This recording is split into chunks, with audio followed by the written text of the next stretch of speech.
Olá, pessoal, tudo bem? Bem-vindos a mais um episódio de Transformando Karmas em Dharmas. Hoje eu estou aqui com o Dr. Carlos Jordão, ginecologista e especialista em climatério e menopausa. Muito bem-vindo, Muito doutor. obrigado. É um prazer estar aqui, né, para poder Prazer é conversar com meu. você, com o teu público e poder ajudar um pouquinho a trazer boa informação para esse tema tão polêmico e controverso e tão na moda hoje. Sim. Eu quero linkar o nome do programa Transformando Karmas em Dharmas. Eu vou explicar para o pessoal que está assistindo com esse tema, porque é todo assunto que a gente tem um problema e a gente busca a solução. Então, a menopausa, muitas mulheres têm dúvidas, questões, e eu acho um assunto super atual para conversar, para multiplicar, né, informações, e por isso que eu trouxe o Dr. Perfeito. Carlos com muita informação, porque é um médico especialista, 37 anos já, né, doutor? 37 anos de formato. Nossa senhora, imagina. E essa mulherada pergunta, e às vezes eu falo, eu faço isso, eu faço aquilo. E o médico está aqui para tirar as nossas dúvidas, né, doutor? Muito Essa é a bem-vindo, ideia, viu? muito obrigado. E hoje a gente vai falar um pouquinho sobre esse tema para você. E eu acho que começando para explicar o que é a menopausa, né? Sim, é a minha Porque primeira questão. existe aquela dúvida do que é a menopausa. Sim, porque tem o pré, né, a menopausa e o pós. Dá uma síntese Nós, disso, sim. nós vamos explicar de maneira clara para ficar fácil das Sim. pessoas entenderem. Sim, Menopausa, na verdade, ela não é nada além do que uma data. A data da sua última menstruação. Do mesmo jeito que a mocinha vai ter a sua primeira menstruação, aquela primeira menstruação ganha as um nome. regras. A primeira menstruação chama menarca. Sim. A última menstruação da sua vida vai ganhar um nome, menopausa.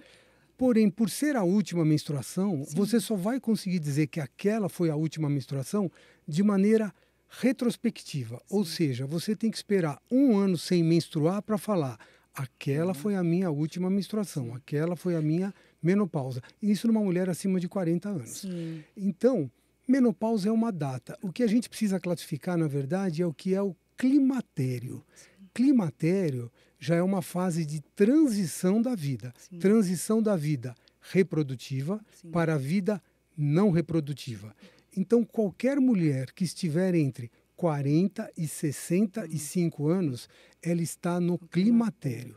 Às vezes você fala para uma paciente, você está no climatério, ela se sente até ofendida, ela acha que já está ficando mais velha, mas climatério não é um estado, não é eu estou ou eu não estou, é um marco etário, é um marco de idade. Sim. Então eu posso ter uma mulher com 42 anos, ela está no climatério, eu posso ter uma mulher com 62 anos, ela está no climatério. Nesse intervalo do climatério, que vai de 40 a 65, existe uma data, que é a última menstruação, que a gente dá um nome, menopausa. Então a menopausa vai acontecer durante o climatério. Sim. A gente pode dividir esse climatério em duas partes. O climatério pré-menopausa e o climatério pós-menopausa. Eles não vão se portar exatamente da mesma maneira. Sim. Então a mocinha menstruou, ela chama menarca. Entre a primeira menstruação e o início do climatério aos 40 anos, a gente dá outro nome, chama menacme. É a idade onde a vida reprodutiva está mais expressa, onde é mais fácil a mulher reproduzir. A partir dos 40, climatério, onde vai ter a menopausa. Depois dos 65, aí a gente vai dar outro nome, que é senectude, que é um nome mais bonitinho para estamos ficando mais velhos mesmo. Sim. Mas menopausa é só essa data mesmo. E duas questões que eu tenho só dessa pergunta. Por exemplo, você falou que tem que esperar um ano, né? Parou a menstruação, não adianta falar no mês que vem, não tô mais. Não, muitas tem que vezes ter esse ela espaço. tem, mas essa pergunta é muito boa, porque o fato de ter que esperar um ano para poder definir que ela está na menopausa não tem nada a ver com ter que esperar um ano para se fazer alguma ação para melhorar a qualidade de vida dela na menopausa. Tá. Na verdade, Débora, as pacientes elas podem começar a apresentar disfunção hormonal até 10 anos antes dela parar de menstruar. Sim. Então, às vezes, no início, essas disfunções são mais sutis. Com o passar do tempo, elas vão ficando mais evidentes até ela culminar com a menopausa. Sim. Mas ninguém precisa esperar ficar um ano sem menstruar para ter alguma atitude para começar a tratar e melhorar a qualidade de vida. Sim. Também. Agora uma coisa muito interessante que todo mundo comenta, entre amigas, mães, né, tias, os sintomas. A paciente chega no seu consultório, doutor, e ela reclama do quê? Bom, a gama de sintomas dessa fase do climatério e menopausa ela é muito grande, mas se a gente tivesse piores, assim, que enumerar assim, aquilo que toda hora a gente vê ondas de calor. Toda mulher vai ter ondas de calor quando entrar na menopausa? Não, mas uns 80% delas com certeza terão. Sim. Ondas de calor, ressecamento vaginal, atrofia, ressecamento da região vaginal, queixa muito comum, piora muito grande do humor, ela começa a ter labilidade emocional, que ela começa a não se reconhecer, seja em ansiedade, seja em sintomas depressivos, e piora da qualidade do sono, aquele despertar noturno, que 3 horas da manhã, 2 horas. É típico, né? Assim, parece que tem um reloginho Sim. falando, agora vai acordar. Sim. E esse despertar é pela falta do estradiol. Sim. Não só ela não desperta só por causa da onda de calor. O estradiol ele atua também numa regiãozinha aqui do tronco cerebral que mexe com a vigília. E a baixa de estradiol causa esse despertar noturno que atrapalha muito a qualidade de vida, porque ela não vai dormir bem, não vai acordar ela vai bem. acordar muito desgastada, já está sem hormônio, já tem calor e a vida vai ficando complicada. Sempre lembrando que a menopausa, essa frase não é minha, mas eu gosto muito, por isso que eu vou falar. A menopausa é o fim da vida reprodutiva da mulher, não o fim da vida produtiva. Sim. Porque as mulheres hoje, elas estão vivendo muito mais, e elas, com a idade da menopausa, elas estão no auge da maturidade, e só que a qualidade de vida vai cair muito. Eu queria fazer um comentário que eu acho que é interessante dizer, porque esse tema é muito controverso. A menopausa, ela é uma coisa muito recente, porque se você conversa com um paciente, conversa com as mulheres... Minha avó não falava dessas coisas, sabia? Podia sentir, mas não tinha, ela tem né? a impressão que as pessoas sempre acham, às vezes, foi diferente. Se você pegar, por exemplo, o início do século passado, a idade que as mulheres viviam era na faixa de 35, 37 anos, no máximo 40. Ou seja, ninguém vivia para entrar em menopausa. Sim. Isso não existia. Se você pegar mais ou menos a década de 50, 60, as mulheres viviam até 50, 60 anos. Como elas viviam até 50, 60 anos, elas entravam na menopausa, ficavam poucos anos na menopausa, elas já eram umas velhinhas, elas já eram chamadas de velhinhas, viviam mais um pouquinho e pronto, acabou. Hoje não, né? Hoje, a longevidade aumentou muito com os tratamentos, diagnósticos, medicamentos. Hoje, você falar em chegar 80, 90 anos é uma coisa comum e corriqueira. Porém, você vai passar 1/3 ou metade da sua vida na menopausa. Com sintomas. Se você não tiver algum tipo de ajuda, de tratamento, a qualidade de vida vai ficar muito comprometida. Sim. E graças a Deus tem a tecnologia, a medicina aí, né? Isso, senão ficava muito difícil. Agora vamos entrar agora vai ser o baracobaco. Tratamento, doutor. Porque assim, eu vou te dar uma... Algumas pessoas falam, olha, o gel dá certo, o chip dá certo, não, se alimentar bem para academia dá certo. O que o senhor indica? Bom, vamos lá. Eu vou, como você falou também de alimento, isso, aquilo, eu vou primeiro enumerar uma coisa vinculada à longevidade saudável. Depois eu vou falar especificamente da tua pergunta de reposição hormonal. Sim. Quando a gente usa esse termo longevidade saudável, não significa que nós não vamos envelhecer, nós estamos envelhecendo, que não vai chegar o nosso dia, ele vai chegar. Mas a longevidade saudável significa, eu quero ser o mais longevo possível. Com saúde. Com a maior autonomia e qualidade de vida que eu conseguir. É você com 70, 75 anos conseguir subir em escada, conseguir entrar e sair do seu carro com facilidade. Passear num parque. Coisas que você não pensa, mas com 80 anos, você sentar no vaso sanitário e ter força na perna para levantar, não precisar de cuidador. Sim. Isso tudo, para você ter essa longevidade saudável, existe uma hierarquia. E essa hierarquia, o que é mais importante para o que é menos importante, pensando em longevidade saudável. O mais importante, com certeza, é como você se alimenta. A alimentação é o mais importante para que você mantenha uma longevidade saudável, previna doenças. A alimentação, quando a gente fala se alimentar de maneira saudável, significa também radicalismo, não pode nada. Mas assim, tem uma regra que é muito boa, que é a regra do 80-20. 80% do tempo eu tenho que fazer a coisa certa. E 20% e 20% do tempo eu posso me permitir algumas coisas para a vida ficar com um pouquinho mais de graça também. Primeira coisa, alimentação. Segundo, exercício físico. Quando eu falo exercício físico, ninguém está pedindo para ninguém ser atleta. Nem na academia, nem nada, mas fazer alguma coisa. Se movimentar, se mexer. E se você me perguntar qual é o mais importante, principalmente para a longevidade saudável, Exercício resistido, exercício de força, musculação. Musculação. Porque a perda de massa muscular com o envelhecimento é muito grande. E a massa muscular é que vai te dar autonomia lá na frente. Sim. Então, se você fizer exercício e tiver um pouquinho de musculação, sempre é melhor. Sim. O terceiro é a qualidade do sono que você tem. Sim. É no sono que você faz o reparo, o restauro, que o teu organismo arruma tudo. E para você ter um sono de qualidade, você não pode, por exemplo, ter onda de calor, Não, que fica senão muito você difícil. Não aguenta, né? Precisa ter um sono bom. O quarto, que nos dias de hoje eu acho que é o mais difícil, Sim. é o controle do estresse. Nossa, Se a gente vive muito estressado, é muito difícil você ter boa qualidade de vida. Sim. Mas dentro do... Se você comer bem, se você se exercitar, se você dormir bem, com certeza você já vai estar fazendo muito para controlar o seu estresse. O quinto é a sua reposição hormonal. Sim. Ela não é a primeira, ela é a quinta. Mas é interessante, porque se você não faz a sua reposição, pois a gente vai falar com calma disso, se você não faz a sua reposição, talvez fique difícil você fazer o exercício, você dormir melhor, porque o calor te acorda e todas as outras coisas. Sim. Por último, nessa hierarquia da longevidade, nós falamos então alimento, exercício, sono, estresse, reposição hormonal. Por último, suplementos. Sim. Eu gosto muito de suplementos, eu uso muitos suplementos. Eu tomo whey, tomo todos esses. Mas existe às vezes uma inversão de algumas coisas. Por quê? Às vezes a gente vê muita gente tomando um monte de suplemento. Então você pega uma pessoa que está tomando ômega 3 com enzima Q10, estou falando de alguns que eu gosto que eu tomo. Ômega 3 com enzima Q10, magnésio. Mas você vai ver, essa pessoa se alimenta super mal, ela é fumante, ela tem doenças que ela não cuida direito, ela é sedentária. Quer dizer, esses suplementos, para esse contexto, eles praticamente não valem nada. Eles não vão ajudar muito. Eu preciso não ser perfeito em nenhum item, mas tentar fazer o melhor que eu puder em cada um para que eu tenha uma engrenagem, uma longevidade saudável, para que eu consiga. E aí os suplementos, com certeza, alguns deles que fazem sentido, a depender de cada caso, vale a pena. Sim. Quanto à sua pergunta, quanto ao tratamento, bom, eu como médico, especialista em climatério, menopausa, sou muito adepto à reposição hormonal. Então, se você me perguntar qual é o melhor tratamento para a menopausa, com certeza o melhor tratamento é reposição hormonal. Aí a gente precisa entender algumas coisas.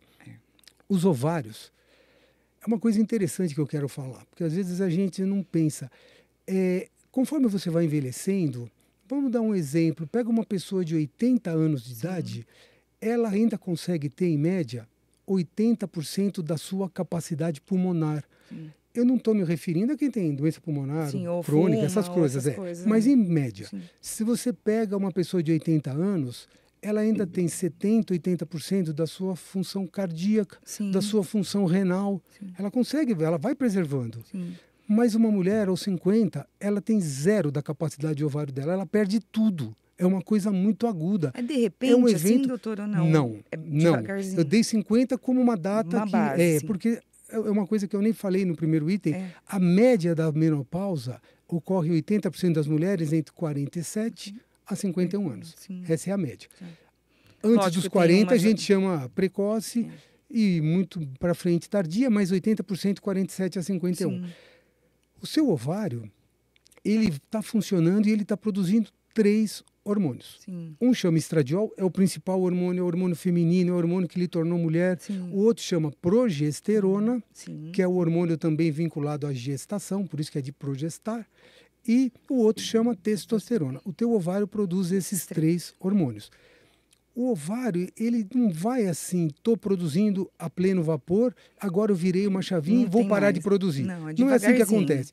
Ele vai perdendo performance a partir do climatério, ele vai ficando mais cansado e ele vai diminuindo a produção de hormônio, pode começar a desregular um pouquinho o seu ciclo. E vai chegar um momento que as menstruações vão começar a falhar. Então, por exemplo, seu ovário está trabalhando todo mês, produzindo hormônio todo mês, menstruando todo mês. Daqui a pouco ele fala, eu vou falar de um jeito fácil, estou cansado, trabalhei muito a vida toda, eu preciso de descanso. Ele diminui a produção de hormônio, você começa a ter atraso menstrual, pode vir os calores. Aí você fica 1 mês, 2 meses sem menstruar, o seu ovário fala, eu aguento de novo, vou trabalhar mais um pouco. Ele volta a produzir, você para de ter calor, a menstruação volta, depois ela falha, depois ela volta. E essa transição, que a gente tem um nome para isso, chama perimenopausa, também está no climatério, É aqueles 2 anos que antecedem a menopausa propriamente dita. E essa perimenopausa você vai ter algumas alterações de ciclo. Se falta progesterona, o ciclo vai encurtar. Pode acabar um e o outro não? Por exemplo, agora não produziu o testo, mas tem o progesterona e tem o outro, ou não? Vai acabando igualzinho? Não, não é sempre igualzinho. Essa pergunta é muito boa. Se você tivesse que pôr uma ordem, qual começa a cair primeiro dos 3? A progesterona.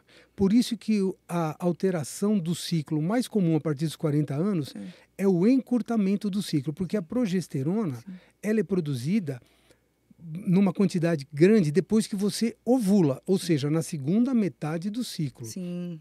A mulher no climatério, ela começa a não ter todo o ciclo não fica ovulatório. 7 dias, né? Fica 3, 4. E ela não tem todo o ciclo ovulatório, ela não ovula todo mês. Sim. Às vezes. Então, ela não ovulando todo mês, ela pode ter decréscimo de progesterona e o ciclo dela encurtar. Sim. O segundo hormônio que começa a cair é o estradiol. Detalhe, o estradiol pode começar a cair e a pessoa começar a ter um calorzinho mesmo menstruando todos os meses. Então, o diagnóstico de disfunção hormonal no climatério, na perimenopausa, ele não é laboratorial, ele é clínico. Você tem que ouvir o que ela está falando, entender o que está acontecendo e ver o que pode ser feito para ajudar. Eu estou me referindo a esse período climatério, eu ainda não falei sobre a menopausa propriamente dita. Essa transição, às vezes, ela precisa de pequenos ajustes. Está faltando progesterona? Vou dar um pouquinho de progesterona. Está faltando estradiol? Vou dar um pouquinho de estradiol. Testosterona antes da menopausa... Não é indicado. Não, ela pode ser indicada sim, mas não é para todo mundo. A testosterona, no período que antecede a menopausa, é mais para quem tem sintomas de transtorno do desejo sexual hipoativo. Lembrando, desejo sexual hipoativo numa mulher climatérica, a gente não pode resumir só a baixa da testosterona. Porque a mulher vai dosar testosterona, ela sempre vai vir no limite inferior, ela sempre vai vir embaixo. O que determina você repor ou não é a queixa clínica. Se ela está com queixa de transtorno, ela não tem mais aquele start, aquela vontade de iniciar a relação num contexto bom, porque muitas vezes a pessoa não tem a testosterona baixa, mas ela tem um contexto de vida pessoal muito ruim e ela não vai ter desejo sexual mesmo, mas não é por falta de hormônio, é pelo contexto que ela se encontra. Então, nem todos precisam repor testosterona no climatério. Quando a gente entra na menopausa, aí os 3 hormônios já caíram, o ovário parou nos 50 ou perto disso, o estradiol foi lá para baixo, a testosterona foi lá para baixo e a progesterona foi lá para baixo. Aí precisa mesmo. O que vai acontecer quando isso ocorrer? Bom, o estradiol nós comentamos já, ondas de calor é o principal. Ondas de calor é um sintoma vascular, é um sintoma vasomotor que gera muito desconforto. Outra coisa que vai acontecer é ressecamento e atrofia vulvovaginal. Isso às vezes leva um ano para ela começar a perceber com mais intensidade. Outro sintoma que eu comentei, despertar noturno. Insônia. E o sintoma de labilidade emocional devido à diminuição da produção de serotonina pela falta de estradiol. Sim, a irritabilidade aumenta muito. Muito, muito. Ela nem se reconhece. Agora, tem outras coisas, porque esses são aqueles que você me perguntou, que são os que a gente vê que ela chega se queixando. E o desejo sexual hipoativo é uma queixa muito comum também. Agora, quando existem outras coisas, por exemplo, o estradiol caiu, isso vai me piorar muito a minha perda de massa óssea, a minha tendência à osteopenia e principalmente osteoporose, aumentar meu risco de fratura lá na frente, é muito maior pela falta do estradiol. E outra coisa que às vezes as pessoas não dão muita importância, o estradiol é um potente protetor cardiovascular. Ele protege o sistema cardiovascular. O vaso sanguíneo, ele tem uma certa elasticidade na parede do vaso. E essa elasticidade é dada numa camadinha da parede do vaso, a camada muscular, que se produz uma substânciazinha chamada, só para complicar um pouquinho, óxido nítrico. E quem estimula na mulher a produção de óxido nítrico ali é o estradiol. Então, a mulher ela tem elasticidade do vaso. Quando ela perdeu o estradiol na menopausa, o vaso perde esse poder de elasticidade. Nossa, pode entupir, então. Ele fica mais enrijecido. Então, a chance de doença cardiovascular aumenta. Mulher na menopausa tem 3 vezes mais chance de doença cardiovascular do que antes, quando ela menstruava. Nossa, não sabia. Quando a gente fala doença cardiovascular, a gente está falando de infarto, AVC e trombose, basicamente. O risco aumenta muito. Então, a mulher que faz a reposição com estradiol, ela está mantendo a proteção que ela tinha e ela perdeu. Sim. Porque é muito comum, às vezes, a gente, não sei que nós vamos entrar nesse tema ainda, as pessoas terem medo de reposição, medo de câncer, medo disso, mas a doença que mais mata a mulher nessa fase da vida é a doença cardiovascular. Sim. Não é câncer, não é nada disso. Quando eu comecei a tomar um remédio de colesterol, ele me falou, ninguém morre do coração. Morre porque não cuidou do colesterol, porque não cuidou... É outras coisas, Isso. Aí fala, infartou. E outra coisa que é interessante, que a gente está falando só do estradiol por enquanto, que é o principal hormônio, vamos depois falar rapidinho dos outros. O estradiol, quando ele cai, a mulher... Porque esse é um tema que todas também falam, eu esqueci de comentar isso. A mulher, ela começa a ter um problema de resistência insulínica, que às vezes ela não tinha antes. E esse problema de resistência... E ela também tem aumento do colesterol. Eu não sei se você sabe, o estradiol, os hormônios sexuais, eles vêm do colesterol. Como eles caíram muito, é como se o teu organismo entendesse, olha, ele não tem mais hormônio porque está faltando matéria-prima. Ele aumenta, o fígado aumenta a produção de colesterol, mas não está faltando matéria-prima. O órgão que produz, ele pediu aposentadoria, o ovário não trabalha mais. O colesterol sobe, mas isso não vai repercutir em produzir estradiol. Bom, mas resumo, essa parte do estradiol, quando você está repondo, você vai melhorar muito a proteção cardiovascular. E aí as mulheres falam assim, eu não quero repor hormônio porque repor hormônio engorda. Eu ouço isso todos os dias. Coisas. Eu tenho uma todos lista os dias. O problema é o seguinte, o que engorda não é a reposição hormonal. Na verdade, ela até ajuda. O que engorda é a menopausa. Quando a mulher entrou na menopausa, ela já está numa fase da vida que o metabolismo está muito lento. Isso por si só já favorece o ganho de peso. E a estimativa é mais ou menos essa. Se a mulher entrar na menopausa e não fizer nada, ela vai ganhar, em média, 1 quilo por ano. Depois 1 quilo por ano, depois que ela entrou na menopausa. Então, se ela passou 10 anos em menopausa sem reposição hormonal, ela praticamente contratou que ela vai ganhar 10 anos. Mas essa gordura que ela ganhou vai se distribuir muito diferente do que era a gordura que ela poderia ter antes. É uma gordura que é abdominal, é uma gordura visceral, uma gordura que ela normalmente não depositava antes. E essa gordura visceral aumenta o risco cardiovascular dela. E, na verdade, ela não repõe, achando que vai engordar, e ela não repor favorece ela a ganhar peso. É uma coisa muito contraditória. A testosterona, que também caiu, quando ela tem a ver com a massa óssea, tem a ver com a massa muscular que nós falamos, e a testosterona tem a ver também com a sensação de cansaço, desânimo, procrastinação e, com certeza, desejo sexual hipoativo. A progesterona, para finalizar, ela é uma excelente protetora do endométrio, para que o endométrio é a camadinha do útero que descama quando a mulher menstrua. Na menopausa ele está bem atrofiadinho, fininho, e a progesterona mantém esse endométrio atrofiado para que não tenha proliferação e risco de doenças proliferativas e coisas mais graves. E a progesterona também tem ação neurológica importante. 2 coisas. Ela é GABAérgica, ela estimula a GABA, que é um neurotransmissor que me acalma, que me relaxa, que me ajuda a dormir, que me tranquiliza. E ela também tem uma ação neuroprotetiva. Alguns trabalhos dizem que ajuda a prevenir demência e Alzheimer em pessoas predisponentes. Então, ambos são importantes, mas o estradiol é o mais importante. Sim, muito obrigada, viu, doutor? Olha, aí eu vou entrar numa coisa que aí a gente tem dúvidas, assim, muita gente fala e é bom a gente tirar. E essa reposição hormonal, tanto o gel quanto o chip, ela serve para todas as mulheres? Isso que é porque todo mundo fala assim, ninguém é substituível, mas cada ser é único, né? Isso, perfeito. A pessoa chega no consultório, ela tem uma Débora, tem a Daniela, tem a Maria, cada um vai vir com um exame, com uma história de vida, com uma queixa.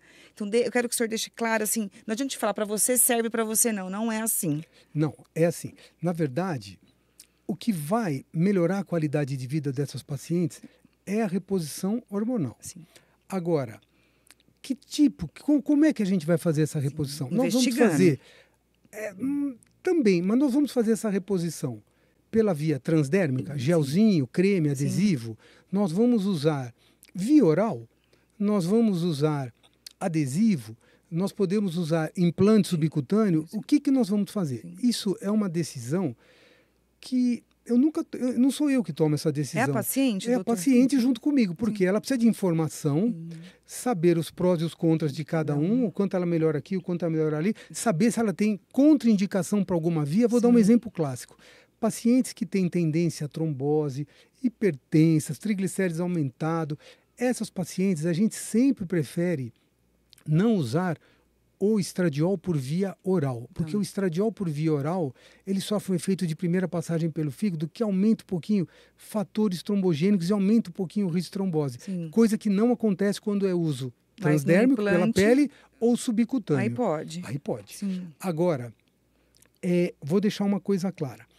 A decisão é sempre conjunta. Repor hormônio é bom? Repor hormônio é bom. Melhora a qualidade de vida? Melhora a qualidade de vida. Aí qual a impressão que a gente tem ouvindo isso? Então, quanto mais melhor. Não é quanto mais melhor. Nem água é quanto mais melhor. A gente toma 2 litros, 2,5 litros de água por dia, é bom. Se tomar 10, vou ter problema. Sim. Quando a gente faz a reposição, o que a gente busca?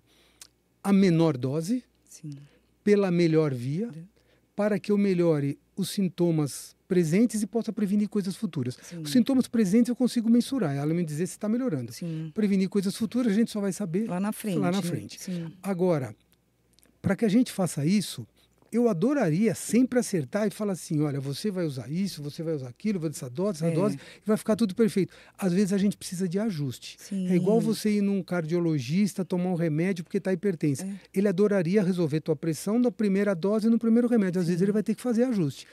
Então o ideal é que a gente sempre comece do menos para mais. Porque se eu abusar na dose, eu posso ter colaterais que sejam indesejáveis. Carlos, a reposição hormonal é para todas?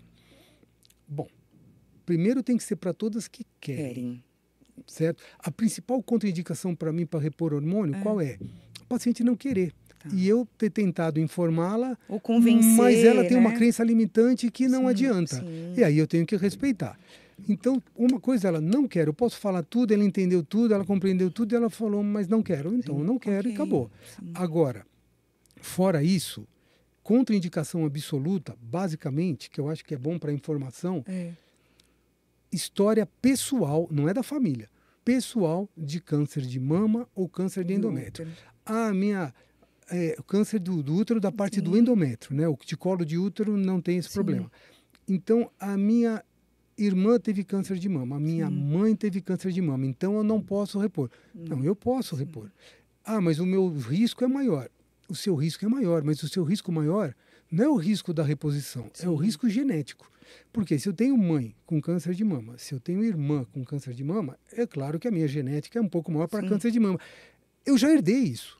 Eu não é o hormônio que vai fazer isso. Não é o hormônio não vai aumentar meu risco genético. O que vai... Agora, existe uma diferença entre a genética, eu acho legal falar isso, entre a genética e a epigenética. Genética eu herdei, está nos meus genes, eu carreguei e não tenho o que fazer. A epigenética é como minhas escolhas, o meu comportamento, o meu estilo de vida, lembra daqueles itens que eu falei da longevidade saudável? Conforme o meu estilo de vida, o meu gene vai se manifestar ou não. Então, se eu tenho um estilo de vida... Porque qual é a principal causa de câncer de mama? Obesidade. A segunda, cigarro. Então, uma pessoa tem um risco genético aumentado.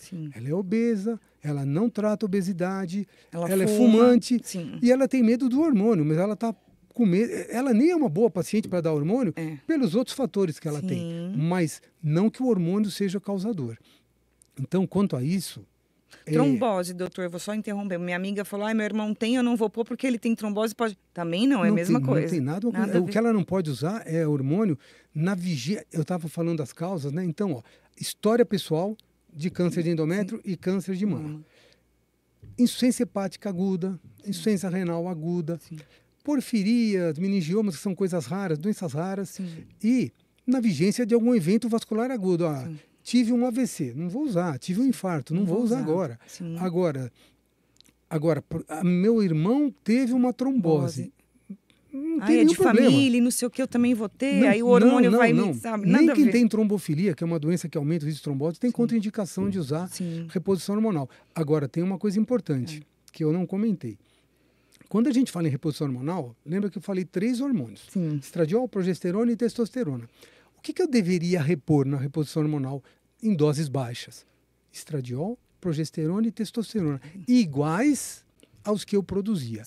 E isso gera uma certa confusão, porque a gente dá o nome de hormônios bioidênticos, esse nome já não é o nome que a gente usa mais. Sim. Eu acho legal falar sobre isso, porque às vezes as pessoas ouvem por aí e não entendem direito. Eu quero usar hormônio bioidêntico, eu não quero usar hormônio sintético. Eles falam que assim, a mesma coisa que a gente produzia vai colocar porque não produz mais. Existe isso? Existe. Então é assim, só para ficar claro, todo hormônio que não foi o seu corpo que produziu, ele é sintético. Tá. Hormônio natural é só o que você produz. Então esse bioidêntico É sintético. sintético. Porque o que quer dizer que ele é sintético? Alguém sintetizou, não foi o meu organismo. Meu organismo é o hormônio natural. Agora, o sintético, ele pode ser bioidêntico ou não. Hoje a gente nem usa o termo bioidêntico, a gente usa isomolecular. Ele pode ser isomolecular ou não. O que é ser isomolecular? Idêntico ao que eu produzia. Então imagina assim, você produziu a vida inteira seu estradiol, é a chave do seu carro. Sim. Pronto, agora eu perdi minha chave. Eu vou pegar o quê? A chave reserva. Sim. É igualzinho à chave do seu carro. O bioidêntico é igualzinho àquele que você produzia. Sim. Isso a gente chama de reposição. Só que alguns tratamentos, e aqui não vai nenhuma crítica a quem usa, mas é só para mostrar a diferença. Sim. Existem tratamentos que são feitos não com hormônios bioidênticos, são feitos com medicamentos de ação hormonal. Isso é uma coisa diferente. Sim. Vou dar um exemplo clássico. Eu tenho uma paciente que tem calor, ressecamento e foi orientada a tomar tibolona. Está errado? Não. Ela vai tomar tibolona via oral? Vai tirar o calor dela? Provavelmente vai. Vai ajudar no ressecamento vaginal? Provavelmente vai. O que é tibolona? Mas eu posso chamar de reposição hormonal? Não. Porque tibolona meu corpo nunca produziu. Tá. Meu corpo não produziu tibolona, eu não posso, porque reposição eu estou repondo aquilo que eu tinha, era igual e não tenho mais. Sim. A tibolona eu nunca produzi. É um medicamento que atua no mesmo receptor do hormônio, Tá. tem a função, mas não é idêntico. É aquela chave que entra ali, mas ela não consegue girar. Sim. E o fato de ser um medicamento de ação hormonal não ser idêntico, ele gera alguns efeitos colaterais que o bioidêntico não tem. O bioidêntico é um pouco mais seguro porque é aquilo que o seu organismo já estava acostumado. Não sei se ficou bem claro, mas eu acho Ficou sim. que é isso. E o senhor não indica esse daí? Ou se a Olha, pessoa quiser, ela... não é uma questão de não indicar. É assim, se você me perguntar, eu tenho a seguinte situação, porque uma coisa é a gente falar no que é fácil, em quem tem acesso, e tem pessoas que não têm acesso a coisas melhores e tem que usar, mas a pessoa, imagina, por exemplo, uma mulher que não tem condição, está com muito calor, está com muito ressecamento, qualidade de vida horrorosa, acorda de madrugada. Ela faz isso. Ela não tem condição e alguém passa tibolona para ela. Que bom, ela está tendo algum tipo... É barato esse medicamento? Barato. É bem barato. Só para contextualizar, em termos de número, no Brasil hoje, nós temos mais ou menos, entre climatério e menopausa, 30 milhões de mulheres. Nossa, bastante. É uma imensidão. Aí você vai me perguntar, quantas mulheres dessas... Tem condições, né? Não estão tendo algum tipo de assistência. Hoje, quando eu falo algum tipo de assistência, não é assistência que a gente pode achar ideal. Qualquer tipo de assistência, mesmo que seja com uma medicação que a gente já não usa muito mais. Sim. Mas não é que seja ruim, hein? Sim. 22% é a média. Ou seja, tem um mar de mulheres desassistidas, com crenças limitantes, achando que o hormônio engorda, que o hormônio dá câncer, que eu não posso usar, e leva metade da vida, 1/3 da vida, num estado muito complicado. Sem muito necessidade, complicado. né? Exatamente. Até entrar nisso agora, você falou da estatística, o corpo, por exemplo, tem mulheres dessa estatística que o senhor falou que tem condições e que tem a informação, muitas delas não vão nem no ginecologista, que a gente sabe, não vão. E muitas quando vão, ouvem alguma coisa do tipo, isso é assim mesmo, essa é a fase da vida, agora não tem mais o que fazer. Uma tia falando, uma avó falando, não tem nada a ver, né? Você tinha me feito uma pergunta antes, que eu acabei não respondendo tudo, quando você comentou das vias que a gente faz a reposição. A via que a gente considera, no médio e longo prazo, mais segura é a via transdérmica. Não quer dizer que não tem gente que se dá muito bem com via oral e não tem contraindicação e tudo bem. A via transdérmica. A via transdérmica do estradiol, a via transdérmica da testosterona, a progesterona, a gente sempre prefere usar via oral, porque ela confere mais atrofia do endométrio e mais... É a que tem no DIU, doutor? Não. Quem é a que tem no DIU que o senhor falou para mim? É uma progestina. É que progesterona é o hormônio que você produz. Sim. Então a gente repõe progesterona com progesterona. Tá. Quando eu uso um DIU, que é um contraceptivo, mas também tem uma função para atrofia de endométrio maravilhosa, o DIU a gente classifica como progestina. Progestina não é igual a progesterona que meu corpo produz, mas vai no receptor da progesterona E assim... e tem um poder de atrofia de endométrio muito maior do que a própria progesterona. Então, assim, uma mulher que usa DIU, o endométrio dela, ela praticamente não menstrua, não vai menstruar nunca, o endométrio está atrofiado. Então, para reposição hormonal, não há problema ela usar o estradiol transdérmico ou do implante que eu vou comentar já, usar testosterona em dose pequena, claro, e ela mantém o endométrio atrofiado e protegido com o DIU, no caso de Mirena, e não tem problema nenhum. Eu vou fazer um comentário sobre uma coisinha que você perguntou antes, que eu esqueci de falar. É muita coisa, a gente vai raciocinando e vai falando. Eu gosto muito desse assunto. Também. É o seguinte, a gente ouve muito falar, não sei o que, chip, aquela chip. Então, nós vamos já melhorar esse assunto. Porque não é chip, né? Não Vamos é chip, falar. pelo amor de Deus. Quem tem chip é celular. O que existe é o implante. E o implante nada mais é do que uma via de administração que você usa para colocar alguma coisa. Então, quando você fala assim, por exemplo, eu coloquei um implante, por exemplo, você fala, eu fui no Dr. Carlos e coloquei um implante. Sua amiga fala, eu fui no médico tal e coloquei um implante. A impressão que vocês duas têm conversando é que vocês fizeram a mesma coisa. Eu pus implante, ela pôs implante, fizemos a mesma coisa. Não, vocês podem ter feito coisa totalmente diferente, porque a pergunta é, pôs implante do quê? Por que saiu essa história, doutor, de chip? Isso que eu queria entender. Eu vou falar. Eu descobri há pouco tempo essa história e vou te contar. Eu não sei se é verídica, eu ouvi esses dias e vou passar para frente. Então, o implante nada mais é do que uma via de administração do hormônio no subcutâneo com uma liberação mais rápida, duração de 6 meses. Normalmente, esses implantes são absorvíveis, eles vão desabsorver sozinhos, você não vai precisar tirar. Existem implantes que não são absorvíveis e duram 1 ano, ambos são muito bons. E com melhora clínica muito rápida. A escolha de vai pôr implante, vai usar gel, vai usar via oral, isso é individualizada de acordo com a paciente, com o sintoma que ela está, muito sintoma, pouco sintoma, e a gente vai mostrando todos os cenários e ela vai decidindo. É uma decisão compartilhada entre os dois. Eu ouvi dizer essa história que você me perguntou, que o pioneiro de implante no Brasil, porque implante parece que é uma coisa de agora, né? O doutor Elcimar Coutinho, falecido infelizmente há alguns anos, baiano, um pioneiro dos implantes, era uma sumidade, uma pessoa assim de um conhecimento invejável. Ele já mexia com isso há muitos anos. E ele trabalhava sempre na Bahia, mas ele também tinha consultório em São Paulo. E dizem que uma das pacientes dele, e ele trabalha com reposição hormonal em forma de implante há muito tempo. Então não é novidade, né, não doutor? é uma novidade, coisa antiga. Não é novidade. Aqui está na mídia, hoje em dia a mídia social, tudo fica muito mais fácil. Mas já existe isso há muitos anos, ele já tem isso há muitos anos. E aí o que aconteceu? Dizem que a Hebe Camargo, eu acho que é da minha geração, conhece, ela... Procurou ele. Ela era paciente dele. E ela sempre fez reposição hormonal com implantes hormonais com o doutor Elcimar Coutinho. Eu ouvi essa história de uma pessoa que tem conhecimento para falar. E o que aconteceu? Numa entrevista da Hebe Camargo, parece numa festa, alguma coisa, para o Amaury Júnior, ele, com aquele jeito dele, perguntou, Hebe, como que você fez, que você está tão linda, como você se mantém assim? E ela falou, porque eu ponho o chip da beleza. Daí que saiu isso? Eu aprendi recentemente que foi daí, porque eu também não sabia de onde tinha visto. E aí o poder disso foi disseminando.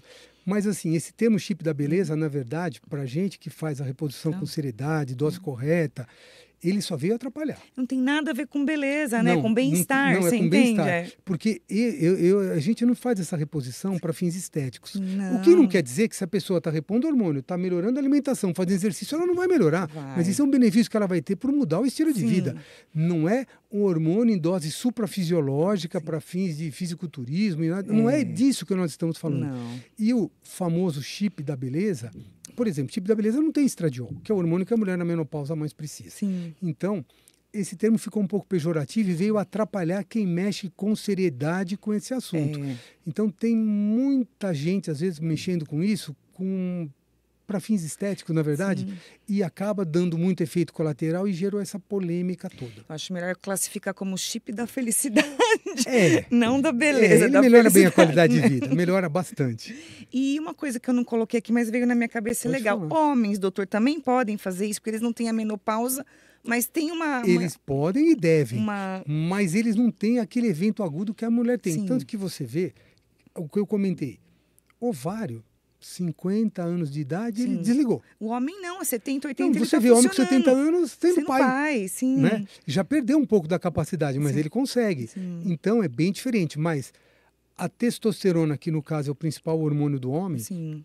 a partir dos 30 ele já começa a cair. Sim. Mas os sintomas maiores... Eles não têm calor, essas coisas, Não, insônia, é outra não. coisa o O deles. sono pode mexer, o cansaço, o desânimo, a procrastinação, Sim. o desejo sexual hipoativo, o acúmulo de gordura abdominal, perda de massa Sim. muscular, tudo isso pode acontecer. Mas é de uma maneira tão lenta que às vezes ele pensa que está cansado, está desanimado. O homem nem associa isso Sim. a problema de testosterona. Então, na verdade, quando você vai fazer a reposição hormonal de testosterona para um homem, você não deve se basear muito no valor especificamente do laboratório. Sim. Porque o valor de laboratório, às vezes, ele está dentro do valor da normalidade, mas aquela normalidade é relativa. Por exemplo, vamos fazer uma hipótese, a testosterona em média vai de 200 a 800 para um homem. Sim. Se você pegar um homem que deu 320, está mais perto do limite inferior, esse homem precisa repor?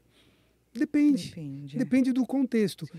Ele tem... Qual a idade dele? Sim. Ele tem sintomas? Ele tem alguma causa para ter essa testosterona baixa assim? Sim. Exemplo. Esse homem está muito obeso. Todo homem que está muito obeso, ele vai ter testosterona mais baixa, porque o tecido gorduroso converte testosterona, hormônio chamado masculino, em estradiol, que é hormônio feminino. O homem tem estradiol também. Ele converte. Nossa. Então, às vezes, esse homem, só de perder peso, ele vai melhorar a testosterona dele sem ter que repor.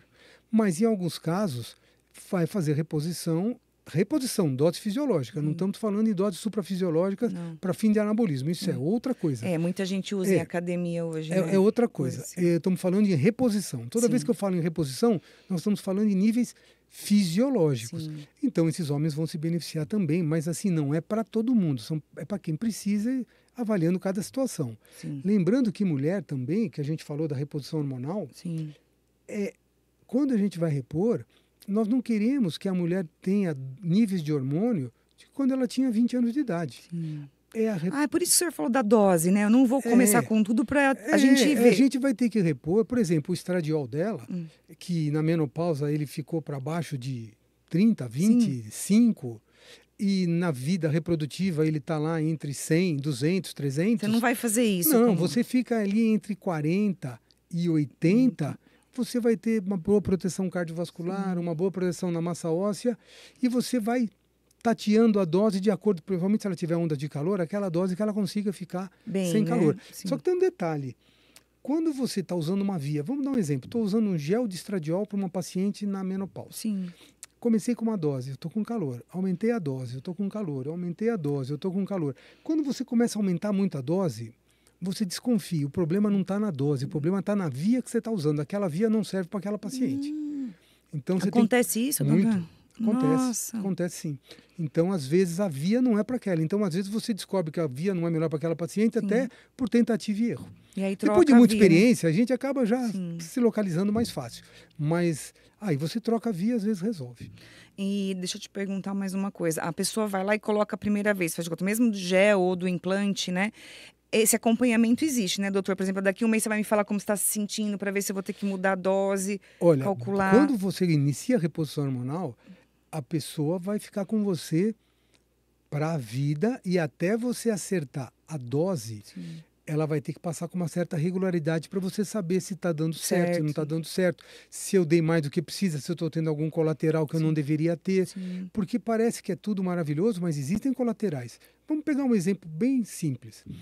Eu vou repor hormônio para uma mulher que está 2 anos na menopausa, nunca repuseram, nunca deram hormônio para ela, e eu começo a repor. O que ela pode começar a acontecer? Ela pode começar a sangrar. Sim. E ela vai ficar assustada. Então, ter algum sangramento, uma mulher que faz reposição, pode acontecer? Pode. Se ele for mínimo e muito esporádico, ok. Mas se voltar a menstruar... Se começar a ficar frequente, fluxo grande, alguma coisa está errada. A dose da progesterona não está atrofiando o endométrio. Vou ter que aumentar a dose, eu vou ter que usar progestina, vou ter que fazer algum manuseio na dose, na via, seja no que for, para poder ajustar isso. Isso é uma coisa individual, que serve para você, não serve para outra, não serve para outra. Cada um. Cada um é um. Então, agora, depois que você conseguiu estabilizar, ela fala, olha, com isso aqui eu me dei bem. Sim. Eu estou bem, eu já faço Aí essa acompanha dose, um pouquinho, aí ou vai eu uso indo. esse implante, eu Sim. uso essa dose de gel. Sim. Aí você pode fazer um acompanhamento semestral e os exames anuais e tudo certo. Sim. Mas até acertar a dose, o tempo certinho, você precisa ver no intervalo mais curto. Lembrando, isso é uma coisa de informação. Independente de fazer ou não reposição hormonal na menopausa. Não é porque eu não faço que eu não tenho que fazer meus exames de rotina. Ah, sim, é o A que eu te pessoa- falei. Tem gente que não vai no médico. Fazer sua prevenção, Sim. seu ultrassom de mama, seu ultrassom transvaginal, sua mamografia. Sim. Se puder, Depois o de dos abdômen, 40 o de ainda, tireoide, né, os exames doutor? de sangue, Sim. esses são mandatórios você fazer. Independente de hormônio ou não. Independente de estar ou não. Mas se estiver usando, então, mais obrigatório ainda. Mas todos têm que fazer. Sim. Deixa eu te perguntar mais uma coisinha, que a gente está quase no finalzinho. É para sempre, doutor? Por exemplo, a mulher começou a usar, aí ela chegou, vai 60, 70... Para! Olha, Como que essa é isso? pergunta é assim, eu não cheguei nesse momento na vida ainda trabalhando, porque eu não tenho Uma tantos paciente, pacientes usando uma tanto senhorinha tempo, mas que eu vou vai te lá- responder. sim. Assim, antigamente, existia um conceito que usa alguns... Ah, você usa 5 anos e para. Poxa, mas você vai viver mais 35, 40 depois da menopausa, vou usar 5 e parar, minha vida vai ser um inferno Sim. depois. Isso já caiu. Sim. Então, hoje, a gente tem que fazer o seguinte raciocínio. O que me motivou a repor o hormônio para essa mulher? Os sintomas, e não é só quem tem sintoma que precisa repor, porque a gente falou massa óssea, sono, várias coisas que às vezes ela não está sentindo naquele momento. Mas o que motivou ela a repor? Sim. Bom, ela tinha isso, conversei com ela e chegamos à conclusão que o benefício é muito maior que o risco. Vamos repor. Enquanto ela estiver acompanhando comigo e a gente chegar à conclusão que o benefício é maior que o risco, Vai indo. nós vamos indo. A gente pode dizer que assim, a gente vai até a missa de 7º dia para estar bem lá também, Sim. certo? Mas vai repondo. Só que existe uma tendência de quanto mais tempo a gente usa, talvez as doses vão ficando sempre para menos. Ah, você vai não diminuindo. pra não para mais. Sim. E outra coisa que eu acho que eu não falei, que é importante, é um termo que a gente ouve muita gente falar e é importante, que é o chamado janela de oportunidade. Eu posso começar a repor hormônio a qualquer momento para a mulher que quer entrar na menopausa? Não. Sim. Existe o que a gente chama de janela de oportunidade. Quanto tempo teve entre eu entrar na menopausa e eu começar a repor hormônio para valer a pena ou o risco ser maior que o benefício? Sim. Isso é calculado mais ou menos 10 anos. Mas quanto mais cedo eu iniciar, Melhor. melhor o resultado, mais benefício eu vou ter, mais seguro vai ficar no médio e longo prazo. Sim. Porque se você começar, vamos dar um exemplo, a mulher entrou com 47 e ela me procurou com 60. Ela tem 13 anos na menopausa. Sim. É que nem você ter um carro que você estaciona na garagem e deixa ele lá 10 anos. E não usa, né? Não usa. Depois de 10 anos você vai querer dar gasolina para ele funcionar. Provavelmente ele não vai conseguir. Sim. Você não tem os seus receptores dos hormônios sendo utilizados por anos e anos e anos e anos. Aí, de repente, você vem com um hormônio, o teu corpo não vai saber gerenciar aquilo e, às vezes, ele vai direcionar aquilo para uma coisa que não é boa. Então, é muito importante esse critério de janela de oportunidade para que a gente faça a coisa com critério. Eu acredito que na pré-menopausa, quando a mulher começa a sentir, já é legal procurar o médico, né? E a pré-menopausa, que essa transição, os 2 anos antes, é o maior problema, porque as pessoas esperam parar, ficar ruim, ter sintoma para achar que precisa tratar. Sim. E muitas vezes a qualidade de vida já caiu muito antes e com pequenos ajustes, doses pequenas, você consegue consertar isso. Sim. Muito legal, viu, doutor? Eu ia falar de alimentação e exercício, mas a gente já falou, então a gente deu um resuminho que tem aqueles 5 pilares que você falou, tem que ter engrenagem, porque não adianta botar a culpa, né?